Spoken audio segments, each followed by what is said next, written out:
Es la persona que más premios literarios ha ganado en La Rioja, 287, y sigue batiendo récords porque sigue presentando sus propuestas literarias y desde luego son premiadas una y otra vez. Ernesto Tubilla, hola, ¿qué tal? Bienvenido. Buenas tardes, gracias. Y enhorabuena, decía, bueno, pues la persona con más premios literarios de toda La Rioja. Sí, hombre, supongo que sí. 287, solo este año 2021, ¿cuántos ibas ya? 16, este año premios. Con un par de ellos que me han concedido en agosto, 16. Y lo más curioso de todo esto, señores, es que él es técnico de laboratorio, o sea que su profesión es técnico de laboratorio, y no sé yo si en esos ratos libres que te deja entre probeta y probeta, pues te da tiempo para poder dar forma y vida a estas obras. Yo creo que es más el hecho de tener un trabajo tan mecánico, tan poco artístico, por así decirlo, pues el hecho de tener la literatura es una válvula de escape. De hacer algo artístico siempre parece que te aparta un poco de la rutina de tener un trabajo, pues eso, pues no vamos a llamarlo tedioso, pero bueno, vamos, demasiado rutinario, sí. Hace 12 años Ernesto comenzó a presentarse a estos concursos literarios. No sé cómo fue esa primera vez, ¿cómo la recuerdas? Pues la primera vez fue curioso. Yo escribía, pero escribía por el hecho de escribir, y Mariola, mi mujer, que por entonces era mi novia, se convocó en Aro el certamen literario San Felices de Bilibio, y después había un premio nacional que era Historias Cepsa, lo recuerdo vagamente, y me dijo, oye, pues ya que escribes, participa en estos dos. Participé por participar. El de San Felices gané el primer premio, además de su primera convocatoria, y el de Historia Cepsa, que se habían presentado, no sé, muchísimos, 2.000, 3.000 microrelatos, y quedé entre los 3 finalistas. Y dije, pues puede ser que haya sonado la flauta, o puede ser que haya aquí un camino a tomar. El mercado editorial es el que es, y es una propuesta para los escritores que ahí está. El primer año gané 3 premios, el segundo 6, el tercero gané ya 12, creo que fueron, y bueno, pues ha ido evolucionando la cosa, y ha habido años que he ganado 25, he ganado 35. O sea, no es que vamos a decir que se haya profesionalizado el tema, pero bueno, se ha puesto algo más serio que un hobby. No sé de dónde te viene esa inspiración, porque entiendo que estos certámenes en los que participas son muy diferentes. Hablabas antes de microrrelato, otros son novela, son bastante diferentes. Sí, en cuanto a extensión y en cuanto a tema. Hay certámenes que son de unas pocas palabras, no se me dan especialmente bien. Otros que son de 5 páginas, 6 páginas, 20 páginas, luego ya son de novela corta, que entre 50, 100, y luego ya de novela. Pero también hay de temáticos. Hay uno en Bilbao, que es el Café Gosoa, que tiene que ser sobre café. Otro que tiene que ser el Aprecu, que es sobre la navaja. Otro que es el Vinos de la Mancha, que es sobre la denominación de origen La Mancha, y tienes que hablar sobre los vinos. Sí, pero a veces es un reto, ¿no? Es decir, tengo que escribir un relato de 5 páginas sobre este tema en concreto. Bueno, está bien, es divertido. A mí todo lo que sean ese tipo de retos literarios es algo que motiva. Y esto comenzó hace 12 años. Sí. Y sigues, entiendo, motivado, como decías, con ganas de seguir participando en estos certámenes que en muchas ocasiones repetirás.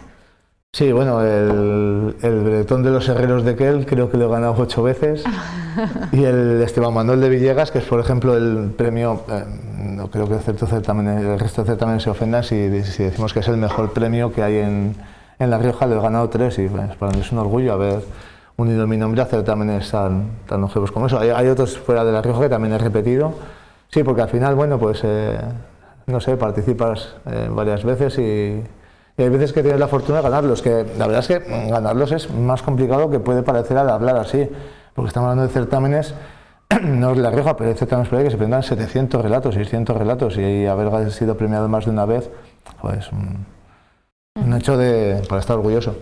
¿Te ha tocado alguna vez de jurado también en alguno de estos certámenes? Sí, de hecho este año hay un certamen en Arnedo que lo gané el año pasado, que me prometí que, como lo había ganado ya 2 años, iba a ejercer de jurado en el siguiente. En el San Esteban de Gormaz he sido jurado, en Miranda de Ebro he sido jurado. Sí, he sido jurado en unos cuantos, pero no es una cosa que me guste especialmente. Porque ya, al final, pues igual que un arquitecto reconoce los diseños de sus compañeros, de sus colegas, al final yo muchas veces sí que reconoces en ciertos tics literarios a gente que escribe, gente que conoces, y ser ecuánime, aunque tienes que hacerlo, y eso cuando conoces a la gente es más complicado, y por eso prefiero no serlo, porque al final cuando lo leo aunque usamos seudónimos o muchas veces no simplemente el título, hay pequeñas cosas que te hacen intuir quién puede estar detrás de cierta obra, entonces no me gusta. ¿Y hay alguna cosa, algún truco, algo que hayas aprendido a lo largo de los años para poder ir poniéndolo en marcha y hacerte con estos concursos, certámenes, algo que has aprendido en este tiempo? ¿Se escribe de manera diferente que cuando te sientas, no sé, a escribir una novela en blanco? Yo sí que tengo dos facetas, por así decirlo. A mí me gusta mucho la literatura de género del terror, el misterio y todo esto, que es impremiable. Ese no, en los certámenes es muy difícil que premien una novela de terror o de suspense así con demasiada sangre, mucha casquería. Y sí que uso para cuando escribo es una cosa que luego los cuelgo en Amazon para que la gente lo sepa. Y luego otro que es para premios literarios, que es el resto de géneros. Dentro de ese resto de géneros, al final con el tiempo he descubierto que no hay nada establecido. Hay certámenes, por ejemplo, sin ir más lejos, el Bertón de los Herreros, en los 2 últimos años que lo he ganado, uno fue con una historia feminista y otro con una historia de un padre inmisericorde, con una historia en bucle.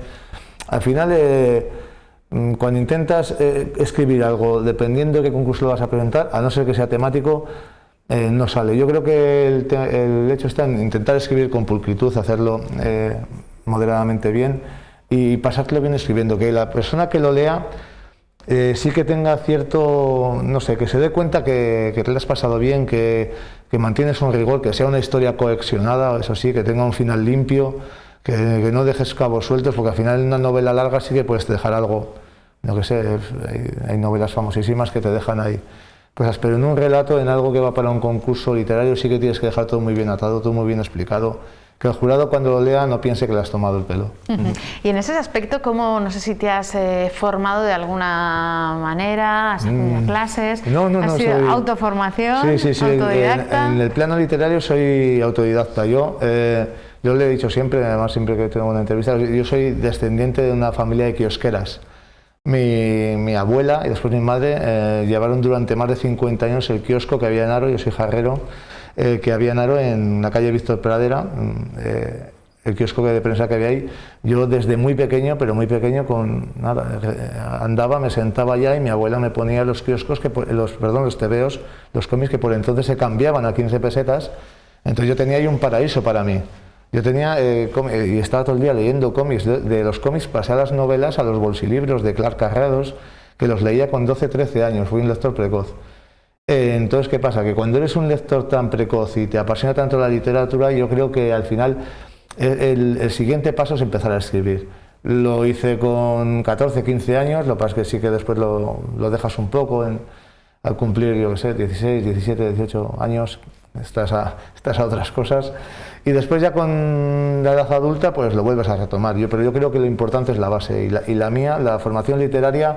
Hay quien tiene formación académica literaria o los grandes clásicos de la literatura universal y yo tengo al Capitán Trueno, a La Cosa, a Los Cuatro Fantásticos y al Motorista Fantasma. Igual de válida es una cosa como otra. Lo importante es leer. En cualquier caso no se puede escribir sin leer. Es importantísimo. Yo soy más lector que escritor. Yo hay días que no escribo, pero no hay ningún día que no lea.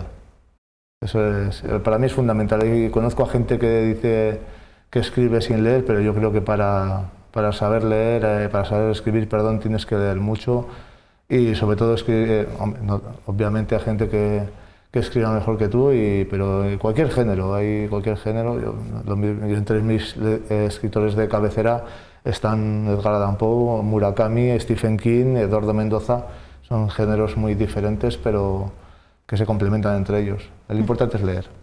En julio presentabas Octubre, era una novela que precisamente salió en octubre de 2019, pero entiendo que la situación de pandemia no te permitió pues darla a conocer, ¿no?, de la manera que te hubiera gustado. Sí, es una novela que saqué con los hermanos Marín, con Buscarini, una editorial de Logroño, y la sacamos en octubre de 2019, hicimos la presentación en Logroño y después ya estalló todo esto y bueno, pues nos quedamos sin presentaciones y tal, parecía que había quedado un poquillo tal y nada, pues ahora si tenemos alguna ocasión, aunque ya ha salido otra novela como es Maratón y el año que viene sale otra, pero bueno, son las circunstancias que tocaron y la verdad es que igual que se llevó un montón de negocios y todavía hay otros que siguen ahí arrastrándose un poquillo, pues el tema literario de las presentaciones y todo murió. No se permitían hacer presentaciones. Hoy día todavía incluso yo, por ejemplo, no he conseguido hacer una presentación en Aro, no me han dejado ninguna sala para hacer la presentación. Está complicado, está complicado. Esperemos que la situación se vaya resolviendo poco a poco, ahora que parece que la incidencia sí que está bajando de una vez en picado, y bueno, pues que vuelva a la normalidad, porque no sé, echamos en falta la cultura, los conciertos, lo echamos todo en falta. Desde luego que sí. Este año publicabas Maratón y ya me contabas que estás preparando una continuidad para Maratón. Sí, claro, tuve la suerte, Maratón la publiqué a consecuencia de ganar el premio Valdemembra, que lo convoca del Ayuntamiento de Quintana del Rey en Cuenca, y bueno, lo gané, volvieron a convocarlo y tenía una novelas de cajón, de estas que las tienes ahí guardadas, y dije, la voy a presentar por si acaso. Era una novela muy erótica y, no sé, transcurre en Logroño, están ahí las pozas de Arnodillo, y la presenté sin mucho, al ser tan erótica, la presenté sin mucho convencimiento, pero cuando me llamaron, que yo pensaba que me llamaban para temas de la presentación de Maratón y tal, me dijeron que me llamaban para decirme que este año la había vuelto a ganar, con lo cual el año que viene en abril presentaré Los abismos de la piel, que es la siguiente novela que continuará Maratón. Bueno, ¿cuántas novelas tienes en el cajón? En el cajón, así hay escondiditas, tapaditas, pues habrá 4 o 5 novelas. Bueno, 4 o 5 novelas, todavía están ahí dando vueltas por los concursos literarios. Una, por ejemplo, como es Mills Up Road, que era una novela de corte Stephen King, vamos a definirla así. Hoy mismo le he puesto en Amazon, porque ya son novelas que son mucho más difíciles de buscar salida. En los premios literarios es prácticamente imposible, que si no son de género que las premien. Bueno, ahí están, poco a poco irán saliendo, si no es de una manera es de otra, no sé. Yo estoy contento con el tema de los concursos literarios, y las novelas ahí están, es un aliciente más. Hablábamos antes de la generación de escritores que hay ahora en La Rioja. ¿Cómo lo definirías? Ahora mismo yo creo que hay una hornada de escritores, escritoras además principalmente muy buenos. Tenemos por ejemplo a Natalia Gómez Navajas, que ahora es finalista en el Cartagena Negra con Alas de Berganza. Mara Isa Poderoso, que también ha escrito ¿Quién ha visto una sirena? Ahora hay una hornada de escritores muy interesante, gente que está haciendo cosas diferentes. Por ejemplo, Francisco Tapia es un escritor que es profesor en Logroño, que tiene una editorial con Pluma y Pixel, que se dedican a la literatura de género, pero no sé, invasiones alienígenas, todo tipo de literatura que en un tiempo pasado en La Rioja hubiera sido algo impensable. Ha conseguido que dentro de unos meses saldrá Viñas de Marte, que es una recopilación de autores riojanos escribiendo ciencia ficción. Yo creo que en La Rioja ahora mismo se está haciendo buena literatura y que nos tenemos que mirar un poco también el ombligo, que parece que siempre pensamos que lo de fuera es mejor, y ahora mismo yo creo que en La Rioja hay buenos escritores. Bueno, y nosotros además que estamos encantados de conocerlos y que pasen por este plató de 7 Magazine, que todos ellos que señalabas han estado aquí con nosotros en 7 Magazine presentando pues todas sus novedades. Y en este caso también la curiosidad, Ernesto, de bueno, pues otorgar, ¿no? Tener ese honor de ser el escritor con más premios literarios ganados. No sé si el Guinness todavía... No, queda lejos, y tampoco es una cosa que me preocupe. A mí pues llevo 287, pues la ilusión es ganar 288, llegar a... Sí que es cierto que estando tan cerca de los 300, pues al final te hace ilusión llegar a ese número, un número tan redondo, que cuando empecé, el primer año cuando gané 3, pensaba, bueno, mira, pues si gano 3 premios al año, cuando me jubile voy a tener unos 65, 70 premios. Han pasado 10 años y estoy cerca de alcanzar los 300. Yo creo que me puedo considerar una persona muy afortunada, porque tengo un trabajo que me permite escribir, disfrutar de ciertos días para ir a recoger premios, que también son el condicionante. Este sábado tengo que ir a Burgos, el mes que viene tengo que ir a Bilbao, tengo que ir ¿a dónde tengo que ir? Alcázar de San Juan, tengo que ir también a Luisiana. Bueno, final, no está mal. No, pero es bonito porque conoces a gente del mundillo literario, conoces a gente muy interesante. No sé, gracias a la Encina de Plata pude conocer a Luis Mateo Díez, que hace poco fue Premio Nacional de las Letras, que es un hombre maravilloso, encantador. es un acicate más de este mundillo. Desde luego que sí, no sé si considerarlo como un hobby, antes lo señalabas tú, algo así, bueno, pues ahí está. Y no sé cuántos premios tienes, o concursos, mejor dicho, en Liza para este año. Tengo unos cuantos, no sé si pueden ser 14, 15 premios, pueden ser, pero lo digo, 14, 15 premios, si llegan un par de ellos puede ser afortunado, que como digo, son premios que se presentan 100, 200, 300 relatos. Estar premiado en cualquiera de ellos es una alegría. No hay premio pequeño y todos los premios son difíciles de conseguir. Y todo suma hasta esa cifra de los 300 tan redonda. Ernesto Tubi, ha sido un placer. Gracias por haber estado hoy en 7 Magazine. Nada, muchísimas gracias a vosotros por contar conmigo. Bueno, la historia de este riojano, de Ernesto Tubi, que queríamos acercarles hoy en 7 Magazine. Y ahora tiempo para la gastronomía. Vamos con la tapa del día.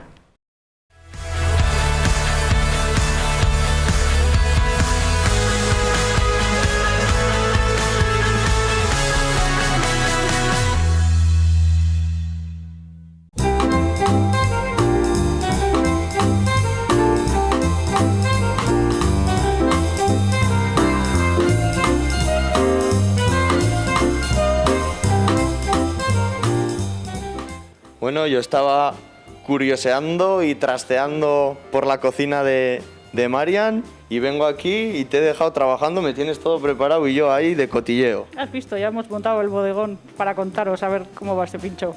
Oye, pues eso, especifícanos qué vamos a tener hoy martes de pinchito.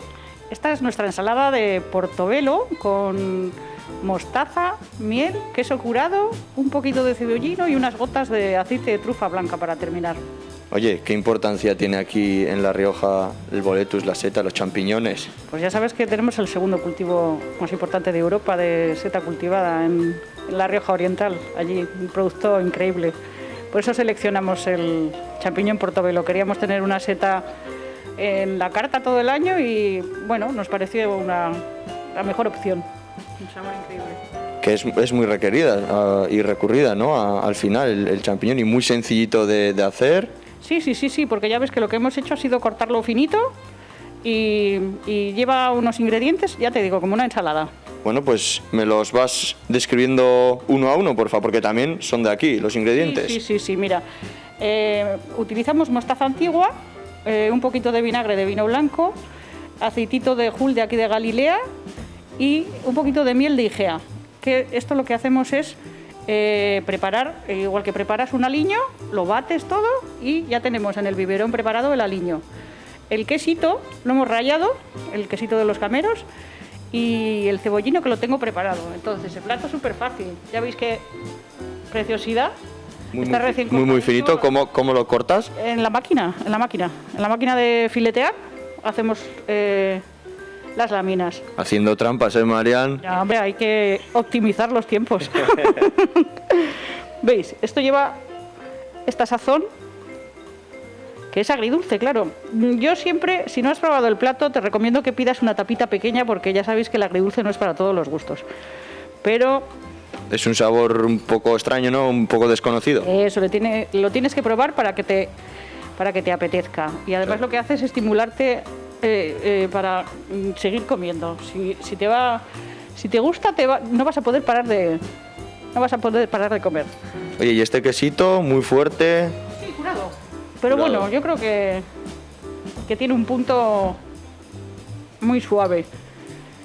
Oye, qué rápido y qué sencillito lo has hecho y qué bonito está quedando el plato, ¿eh? Y el último toque, al final, entre el queso curado, el olor del champiñón, lo acabamos con unas gotas de aceite de trufa y si tú ahora te pones el plato en la nariz, mi pensamiento era como, la sensación es como de estar en el bosque. Lo hueles y de repente estás dando un paseo por el bosque. Yo llevo aquí un par de días y ya me estoy dando cuenta que piensas en todo, ¿eh? En el plato vas adelantada a ello. ¿Qué quiero que el espectador en este caso y los comensales cuando vengan, quiero que vean reflejado en el plato?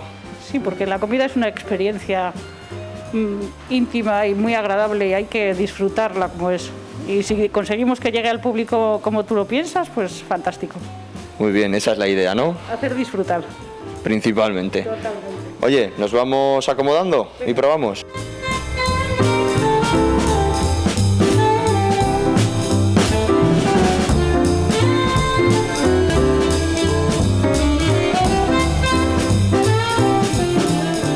¿El pan de dónde? Que no falte. De Panadería El Paraíso, que lleva esta gente aquí 80 años haciendo pan, así que algo saben. Y que abastecen a toda la calle Laurel, ¿no? Un montón de locales, la verdad que sí, y a un montón de sitios. Oye, ¿y esto cómo...? Vamos a quitar alguna cosita por aquí. ¿Cómo hay que comerlo? Nada, un tenedorcito, que tienes ahí, un cachito pan. Venga, y al ataque. Igual hoy... Un pedacito de pan. Igual hoy me acompañas. ¿Tú crees? ¿Te acompaño? Venga, va. Tú primera. Venga. Y así luego te copio. Esto es... Mira, si te quitas la mascarilla lo hueles. No, si lo huelo Lo hueles con la mascarilla, ¿no? ¿Ves? Vas pinchando Sí, y la salsa ha ido pasando por los champiñones eso es. y ahí está. Espectacular, ¿no? Me encanta. Bueno, pues vamos a intercambiar papeles como ayer otra vez. Que me estás dando una envidia. Voy a dejar aquí la mascarilla. Un trocito de pan primero. Y a disfrutar.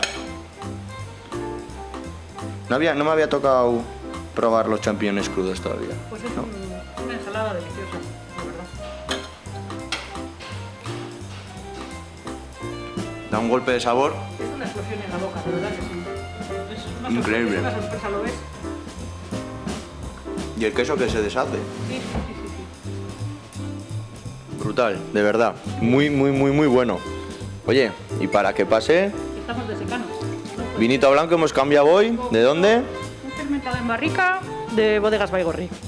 Que yo sé que tienes algo de relación con Bodegas Baigorri, ¿eh? Lazos emocionales y de todos los tipos. Sí. Trabajé allí 9 años de mi vida y fue un momento también muy feliz en mi vida laboral. Oye, y antes de brindar, cuéntanos que también tenemos que mencionar aquí a tu socia, ¿no? De este bar. ¿Cuándo cogisteis la taberna de Baco? Pues lo cogimos Teresa y yo en el 2014. Empezamos en septiembre de 2014. Llevamos ya 7 años aquí. Que lleváis ya 7 añitos, que no es moco de pavo, ¿no? Sí, tela. La verdad que sí, pero muy contentas. Pues me alegro de que estéis muy contentas y muy contento yo de estar con vosotras esta semana aquí. Vamos a brindar y terminamos y hasta mañana.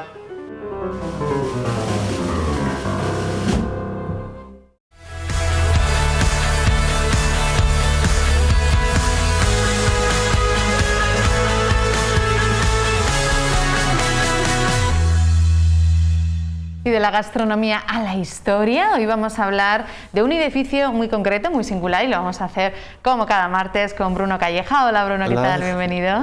Gracias. ¿Qué nos toca esta semana? Pues nos toca, nos vamos a visitar un edificio señero y destacable, cuartel de infantería, cuartel general Urrutia. Está, para quien no lo ubique, desapareció hace ya más de 20 años. Y se ubicaba en el entorno de la actual calle General Urrutia, junto a lo que es actualmente la Delegación de Defensa, y en torno a las calles Avenida Bailén, La Campa y General Urrutia, todas ellas que toman nombres de militares, de las personas que estuvieron allí. ¿Qué podemos destacar de así un poco? Fue uno de los edificios más importantes del tema militar en La Rioja, y sobre todo que fue uno de los primeros que se hizo como tal, que tuvo uso como tal. Claro, el ejército sí que ha existido desde hace desde años anteriores y siglos anteriores, pero siempre las sedes que se les daban muchas veces eran conventos desamortizados. Por ejemplo, aquí estuvieron en La Merced, estuvieron en Valbuena, estuvieron en diferentes sitios, hasta que se decide que hay que hacer un emplazamiento para ser utilizado ya como un cuartel como tal. Viajamos hasta el año 1887, es cuando se inaugura este cuartel de infantería. Eso es, el 28 de enero de este año queda inaugurado. Un edificio que, como estamos viendo en las fotografías, es un edificio bastante, lo que es arquitectónicamente y artísticamente, un edificio bastante normal, bastante utilitario. Un edificio muy grande que está articulado en torno a 2 patios centrales, que había sido diseñado por José Herreros de Tejada. Y las obras sí que es cierto, claro, se inaugura en este año 1887, pero las obras habían empezado en el 83. Claro, a veces de que esto de que, bueno, pues a veces las obras se acometen cuando hay dinero. Cuando no hay dinero, pues se paran, bueno, y por eso a veces tardaron tanto. Fue un edificio de gran envergadura, uno de los más grandes en superficie que había en ese momento en Logroño. Eso es, bueno, un edificio extramuros, tenemos que ubicarlo completamente, pues, y bueno, pues como estamos viendo ahí en las imágenes, pues con muchas cosas en su interior.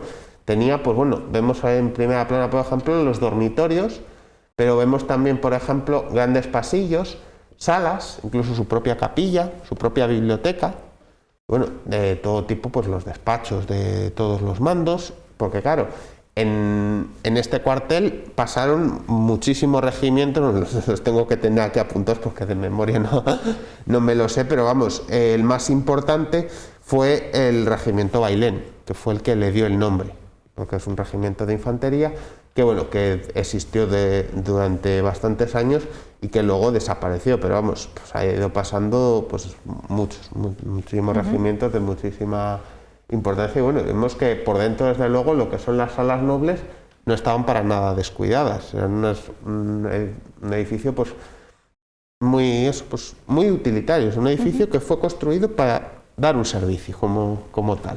Un edificio importante, decíamos, este cuartel de infantería que se inauguró en 1887, pero que estuvo 4 años entre unas cosas y otras, por falta de económica, ¿no? De presupuesto y bueno, pues por varias vicisitudes. Y en 1887 se inauguraba, decías, muy utilitario porque dio servicio y acogió a diferentes infanterías, como señalabas antes. Sí, eso es, bueno, pues son eso, ¿no? Pues claro, como tal, claro, luego se inaugura en el 87, pero luego enseguida, pues ampliaciones, reconstrucciones, pues eso, bueno, simplemente, pues es que vamos, estaban los regimientos de artillería, regimientos de infantería Cantabria, bueno, y muchísimos, y bueno, que era eso, un gran edificio, sobre todo, por eso, pues porque sirvió para dar, bueno, y desde luego acogió visitas también importantes dentro de lo que es la época, porque claro, durante la guerra fue uno de los centros de operaciones, y luego ya después de la guerra, pues sí que ya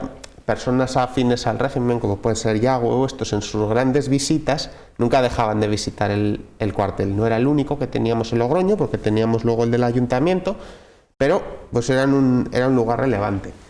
O sea, que acogían las visitas de militares importantes de la época que visitaban, en este caso, la capital lejana. Vemos, por ejemplo, ahí es un edificio, lo que decimos, está pensado, porque según nos cuentan los testimonios, según está diseñado, era un edificio que tenía una movilidad muy fácil. ¿Por qué? Pues porque tenía unos pasillos en forma de arcos que permitía moverse por el cuartel sin tener que salir a la calle, por ejemplo, días de lluvia, días de mal tiempo, pues tenía una movilidad muy cómoda, un edificio muy servicio, muy del gusto de la época, del siglo XIX y principios del siglo XX.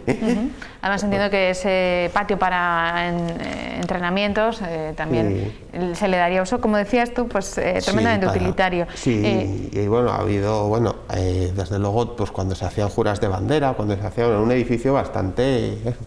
Ahí estamos viendo, por ejemplo, también, ahí por ejemplo tenemos una... pues hacia los años 80 también, pues de todos esos usos que... Actos militares y fotografía, además pasado de blanco y negro al color, porque el edificio se derrumbó, en el 96.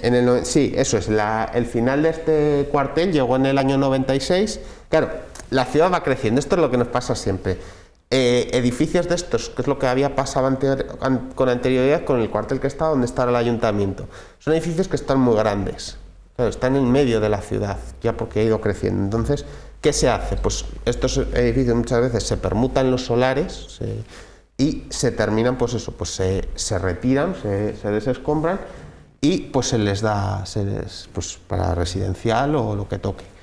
Sí que es cierto que, por ejemplo, estamos viendo ahí en la imagen, por ejemplo, lo estaríamos viendo es la actual calle General Urrutia. Según venimos a mano derecha nos quedaría lo que es la actual delegación de defensa. Y vemos ahí ese gran muro que tuvo, porque luego ahí estuvieron los jardines, que luego una vez derrumbaba el edificio, esos jardines permanecieron todavía ahí un tiempo, como vimos en la imagen anterior.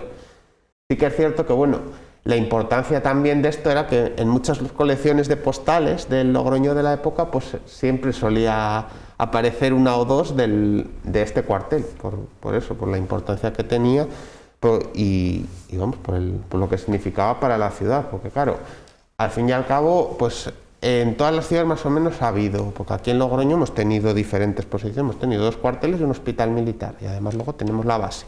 Hemos tenido una importante presencia militar, entonces pues bueno, pues digamos que en esos años se hacía también alarde de eso. ¿Se conserva algo de este edificio? Pues bueno, se han conservado, por ahí dicen que las torretas, lo que son las garitas, fueron vendidas, deben estar por ahí en algún sitio, sí, pero lo que es, bueno, pues muchas veces cuando se quita un cuartel, pues se conservan los archivos, porque sí que es cierto que la documentación, hay documentación, los planos y todo esto en los archivos generales de defensa sí que están conservados, porque claro, al fin y al cabo es parte de la historia, pero sobre todo es más documentación, porque la piedra, claro, la piedra con la que estaba construida era una piedra de sillería muy buena, pues bueno, pues esa piedra se vendió para darle uso, ¿no? Claro, o sea, digamos que el cuartel mismo se reaprovechó, y bueno, pues fue eso, ¿no? Un poco que duró bastantes años, porque desde ese 1887 que se inauguró hasta el 96, pues bueno, pues le dio tiempo, pues incluso, como hemos dicho, hasta de servir durante una guerra, porque claro, cuando la delegación de defensa, eso es posterior, pero en su momento, cuando la guerra, los gobiernos militares estaban articulados en torno a lo que es al cuartel, al propio edificio, gran edificio militar, que bueno, que vamos, que es que era visible, incluso tú coges cualquier imagen de estas que se hacían aéreas, pues las que sacan desde el 45, del 46, es uno de los edificios que más destaca porque está justo en el corazón de Logroño. Y además hablamos de esa magnitud y como decía, referencia en el ámbito militar este cuartel durante la época. ¿Estas fotografías? Bueno, algunas de estas son postales de época. Y bueno, que quiero agradecer también desde aquí a quien nos las ha facilitado, en primer lugar a Pedro Pejenaute, que fue el anterior delegado de defensa, y Pedro Fernández, que es el actual delegado de defensa, que bueno, que de esos archivos que hemos dicho, de esos ricos archivos, porque hay muchas veces que estos edificios pues conservaban imagen, entonces pues gracias a ellos pues hemos podido acceder y hemos podido compartir pues eso, pues las escenas que estamos viendo ahora mismo, que nos están acompañando. Por ejemplo, que es algo que es muy bonita, que es una postal del año 1910, vemos los jardines que tenía de acceso, que eran unos jardines daban bastante poblados, tenía una acogida así bonita. Entonces, bueno, pues... Y a los logroñeses de la época que paseaban por ese entorno, ¿no? Sí. Y disfrutaban de... Claro, son lugares amplios, porque al fin y al cabo son lo que acabo de decir, las murallas las tenemos en el Logroño hasta 1862, pero claro, hasta que construimos la ciudad tal y como está ahora pasan muchos años. Entonces, pues las grandes avenidas, pues salir por las puertas, por donde estaban las puertas, porque luego, claro, quitan las puertas, abres una calle, se empiezan a abrir estas grandes avenidas. Entonces, ¿por qué? Se ponen los jardines, el parque, que lo tenemos ahora mismo, que era la Ribera del Ebro, que eso ha sido siempre así. Entonces, pues bueno, pues digamos que estaba en un entorno ahí señero. Estaba en un entorno privilegiado, este cuartel de infantería, que es el edificio que hoy Bruno Calleja nos ha querido traer para que conociéramos un poquito más, además agradeciendo a que nos hayan cedido esas fotografías, en este caso a Bruno, para poder hacerles partícipes de la historia, porque si no, no habría documentación, claro, ¿no? Para transmitirla. Eso es, a ver, la fotografía es una de las mejores fuentes históricas que tenemos, porque claro, la fotografía, digamos que es una de las pocas fuentes históricas que no engaña, porque el fotógrafo saca la foto y capta. En las primeras fotografías, en los primeros años sí que engañaba, porque necesitaba más tiempo de exposición, pero ya con el aperfeccionamiento nos permite conocer pues cómo la estaban viendo los ojos del momento, nos permite apreciar los cambios que ha habido, nos permite conocer, nos permite a veces adentrarnos, como en este caso ahora, por ejemplo, pues estamos viendo la puerta de acceso, la gran puerta de entrada, y estamos viendo adentro uno de los monumentos que tenía el cuartel en torno a los cuales pues se formaba. Y bueno, pues o nos permite, por ejemplo, ver cómo eran esos desfiles, esas concentraciones que se hacían. Nos permite, digamos, son como digamos pequeñas máquinas del tiempo que nos permiten volver a conocerlo. Entonces, pues es un poco a veces el valor que tiene la fotografía y bueno, que Por eso a veces es tan importante, muchas veces la gente pues no las conserva o dice, no, esto es uno de los mejores testimonios que tenemos.